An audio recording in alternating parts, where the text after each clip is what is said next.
NPL 채권을 매입했는데 그 과정에서 과도하게 부동산 가격이 떨어졌을 때는 유입을 고민해 보는 거지, 처음에 하시는 분들은 정 안 되면 첫 케이스는 나라도 사지, 이런 마인드로 접근하시면 안 돼요. 안녕하십니까 대표님들. 반갑습니다.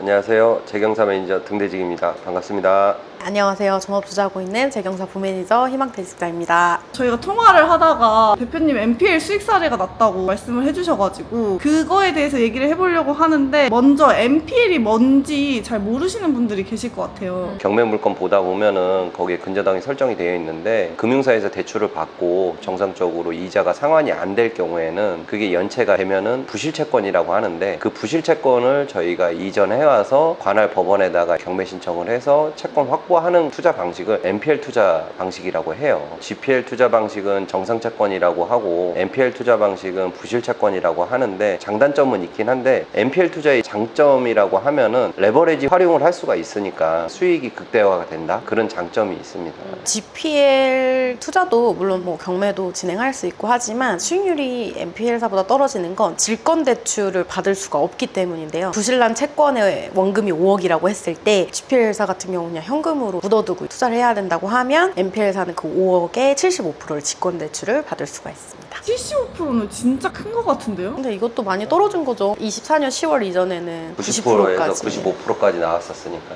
그때는 어땠어요? 그때는 NPL 투자하는데 좋은 시장이었죠. 근데도 지금 초보자 투자분들도 수익률 나오는 게 한 40%에서 50% 나오는데, 그래도 괜찮은 시장이다. 수익률도 중요하지만 사실 기간도 중요하잖아요. 막 10년 뒤에 40% 이러면 별거 아닌 거잖아요. 기간은 통상 1년 정도 보고 있어요. 우리가 경매를 신청을 하고 나서 매각될 때까지 걸리는 시간이 통상 1년 정도 보거든요. 요즘 같은 경우는 부동산 시장이 좋지도 않고 나쁘지도 않다 보니까 중간에 상환되는 케이스들이 많아요. 배당으로 수익을 보시는 케이스도 있지만 중도 상환하는 케이스가 더 많은 것 같아요. 이번에 또 대표님 채권 회수하신 게 있다고 해가지고 NPL 회수보다는 이전을 했고, 제가 사건 번호도 다 지금 오픈을 해드릴 거고, 이 영상을 보시는 분들이 이 NPL 투자 물건에 대해서 궁금하신 분들은 예정 물건에 떠 있으니까 예정 물건 들어가셔서 사건 번호 검색하시면 보실 수가 있으세요. 오늘 소개할 물건은 두 건이거든요. 부산에 있는 물건 두 개인데, 아파트는 아니고 하나는 근린 상가고 하나는 창고예요. 이 부분에 대해서 오늘 영상에서 소개를 해드리고, NPL 투자에 좀 관심이 있으신 분들은 이걸 직접 분석을 해보시고 궁금하신 사항은 영상에 댓글로 남겨주시면 제가 답변을 좀 드리는 식으로 하면 될 것 같아요. 우선은 부산에 있는 사건 번호 2025 타경 101286이고요. 감정가는 예정 물건이라서 아직 매각일이 나온 게 아니기 때문에 감정가는 일반 투자자분들한테 노출이 안 돼 있고, 경매 신청권자 이해관계인은 감정가를 열람할 수가 있어요. 감정가 열람했을 때 4억 6천만 원, 그리고 건물 면적은 90평에 토지 면적은 150평, 등기부등본상에 1순위, 2순위 근저당권을 제가 이전해 왔어요. 각각 1번, 2번 원금이 채권 최고 금액은 9천만 원씩 설정되어 있고요. 원금은 6천만 원이라서 두 개를 같이 이전을 했기 때문에 1억 2천. 채권을 사왔다는 얘기죠? 그쵸. GPL 채권을 NPL사가 이전을 해온 거죠. 네. 이해했습니다. 할인해서 사오신 건가요? 아니에요. 할인을 안 하고 1억 2천에 사왔고, 질권 대출 레버리지를 활용한 금액이 1억 400만 원, 들어간 현금은 1,600만 원 들어갔고요. 이자는 7.4%, 질권 이자를 제외한 월 수익은 124만 2천 원 정도. 수익률이 상당히 좋은 편이긴 하죠. 수익률은 계산이 됐으니까 채권의 안전성을 좀 봐야 되잖아요. 감정가 대비 34%에만 낙찰이 되면은 투자금 회수하는데 모두 실현할 수가 있는 상황인 거예요. 상당히 안정적이긴 하죠. 수익률로만 따지면 한 40%에서 50% 정도 나올 거예요. 이게 빌라라고 하셨나요? 아니요, 공장이에요. 공장.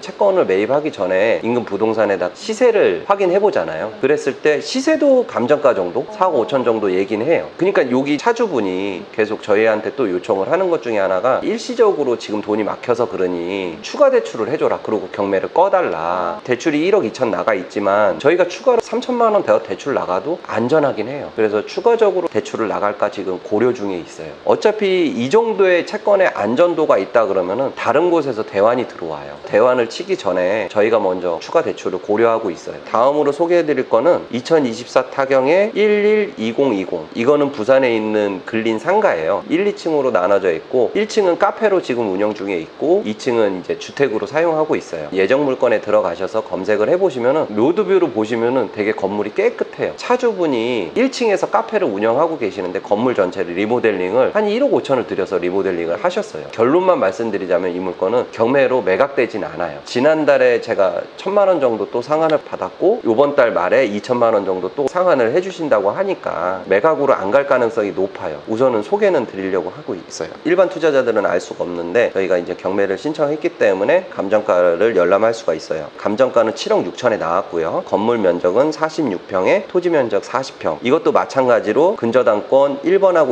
2번을 제가 매입을 했고 채권 매입 금액은 원금이 3억 5천이에요. 질권 대출은 2억 6천7백을 받았고요. 현금으로 들어간 투자 금액은 8,300만 원 정도 들어갔어요. 지금 질권 대출 2억 6천7백 받은 게 이자가 8%. 8,300만 원을 투자해서 매월 345만 원이 쌓여가고 있는 거예요. 이것도 마찬가지로 감정가 대비 55%에만 낙찰이 되면 모든 수익을 실현하게 되는 거고요. 금액적으로만 보면 4억 2천에만 낙찰이 되면 돼요. 그러면 1년치 이자가 7천만 원이니까 그거를 다 수익을 실현할 수가 있는 거죠. 중간에 어느 정도 상환한다는데 원금을 상환하시는 거예요? 이자를 상환하시는 거죠. 그동안 못 냈던 이자를. 네. 경매를 취하고 하는 거는 그냥 대부사의 선택인가요? 그쵸. 원리 원칙은 경매가 들어가면 기한이 상실이 된다라고 하면은 원금 상환이 다 원칙이 돼요. 근데 채권자가 그냥 지금까지 연체된 이자만 입금하면 저희가 경매를 취하해드리겠다, 이렇게 조율점을 찾는 거죠. NPL 투자자는 그 부동산을 매각이 목적이 아닌 거예요. 수익이 목적인 거지. 지금까지 쌓여있던 연체 이자만 만약에 다 상환을 해주신다 그러면 취하는 해드려야 되고, 어떻게 보면 소유자분의 소중한 자산인데 내가 권리가 있다라고 해도 그렇게 매각하는 거는 도리상 아닌 거죠. 어떻게 생각하세요? 그 말이 저는 너무 동의해요. 무조건 절차대로 매각하는 방식은 1, 2금융권은 그렇게 해요. 저희가 국민은행, 우리은행이 아니잖아요. 충분히 차주와 소통할 수 있고 신뢰가 될 만한 어떤 그런 사인들이 있으면 저희가 만들어 나가기 나름이라고 생각합니다. 상환을 하신다고 하면 경매 취하되려나요? 원래는 제가 받아야 되는 이자가 한 4천만 원 정도가 돼요. 지난달 1,000만 원 정도 입금하셨고 요번 달에 2천만 원 정도 하시면은 조금 남아있는 이자가 있긴 한데 부동산을 어떻게 보면 지켜야 되려고 노력을 하시기 때문에 그 정도 선까지만 입금이 되면 저는 취할 생각을 하고 있어요. 여기에서 또 발생되는 것 중에 하나는 부실채권을 이전할 때 저희는 유동화를 받았기 때문에 레버리지는 그대로 유지가 되잖아요. 장기적으로는 안 되지만 일시적으로는 그 유동화를 레버리지로 활용할 수가 있다. NPL 투자할 때 주의할 점이 있다면 어떤 게 있을까요? 주의할 점이라고 생각을 하면은 유동화를 받고 나서 이자가 얼마 정도 나가는지에 대한 부분을 조금 생각을 하셔야 되고, 법적인 절차가 들어가기 때문에 이런 부분에 대해서 조금 이해도는 있어야 돼요. 예를 들면 그런 건가요? 얘가 이자를 안 넣어 했을 때 독촉을 그래도 해야 되잖아요. 내 돈 받아야 되니까. 뭐 그럴 때 법적인 절차를 지켜야 된다던가. 지금 이 법적 절차는 경매 진행 절차를 말씀드리는 거고, 이건 채권 추심이에요. 지금 채권 추심 관련 법이 세무자정보보호법에 의해서 추심에 대한 제재가 있어요. 신용대출 이쪽은 채권 추심이 강하겠지만 저희는 사실 담보부 채권이기 때문에 경매 집행 절차가 법적인 절차인 거죠. 그러면 뭐 갚아라 자시라 할 게 없네요. 그냥 경매 치면 되니까. 그쵸. 그렇죠. 절차대로만 가면 되는 거고, 주의점이다라고 생각을 하는 부분 중에 하나는 NPL사는 인허가 받는 부분이 허들이 좀 높아요. 인허가 받는 부분에 대해서 비용이 또 발생된단 말이에요. 적게는 몇백이고 많게는 어떻게 보면 돈 1,000만 원 정도가 들어가는 상황인데 비용도 들어가고 기간도 걸렸으니까 의욕이 있으실 거 아니에요. 너무 경험이 없는 상황에서 무턱대고 먼저 채권을 매입을 하는 거는 주의사항인 거죠. NPL 투자는 두 가지 투자 방식이 있는데 유익과 배당인데, 기본적으로 우리가 추구하는 건 배당 쪽이란 말이에요. NPL 채권을 매입했는데 그 과정에서 과도하게 부동산 가격이 떨어졌을 때는 유입을 고민해 보는 거지, 처음에 하시는 분들은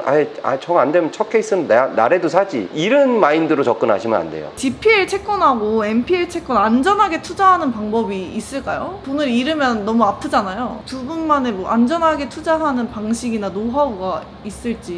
당연히 이제 리스크는 큰데 경험이 있으면은 리스크는 있는 거는 알고도 할 수밖에 없는 게 수익률이 좋으니까 처음에는 금액을 최소 단위로 시작을 해보시는 걸 좀 추천을 드려요. 사람 심리가 수익률이 좋아도 내가 손실 볼 수도 있어. 그러면 선뜻 마음이 안 가요. 처음에는 소액으로 진행하시는 게, 아무리 내가 뭔가 리스크 없는 물건을 한다 하더라도 NPL 채권은 아까 변수가 많다고 그랬잖아요. 있잖아요. 어떻게 될지 모르니까 리스크가 왔을 때는 큰 금액으로 오는 것보다 내가 감당할 수 있는 소액으로 접근을 하시고 소액으로 케이스를 늘려가면서 수익 본 금액 갖고 나중에 조금씩 레벨업을 하시는 거를 추천을 드려요. 재경사 회원분들 중에 GPL사, MPL사 정말 많잖아요. 어떻게 협력하는지. GPL사가 있고 MPL사가 있잖아요. 정상 대출이 나갔다가 그게 부실이 되면은 재경사 안에서 거래를 원활하게 주고받는 형식으로 환경을 좀 만들어 놓은 상황이긴 하죠. 그럼 MPL사도 사실 좋은 거잖아요. 채권을 구하기가 힘들다고. 그쵸. 맞아요. 불가능한 건 아니지만 시간과 노력이 또 들어가는데 그런 과정이 없어도 되니까 MPL사는 그거에 대한 또 메리트가 있는 거고 GPL사는 또 안전하게 내가 연체돼도 그 채권을 매각을 해서 투자금을 확보할 수가 있으니 거기에 대한 또 메리트가 있는 거고. 좋습니다. 재경사 네이버 카페를 통하면 많은 분들의 수익 사례를 확인할 수 있다고 합니다. 네. 네이버 카페 말고 또 저희 카카오톡 방도 있나요? 네, 오픈 채팅방에도 각자 받는 GPL 투자 수익들을 공유하고 있고 관련된 많은 이야기들을 하고 있으니까요. 비번이 있거든요. 그래서 비번이 궁금하신 분들은 카페로 오시면 되겠습니다. 좋습니다. 저희 오빠가 대부분 오늘 대출 나갑니다.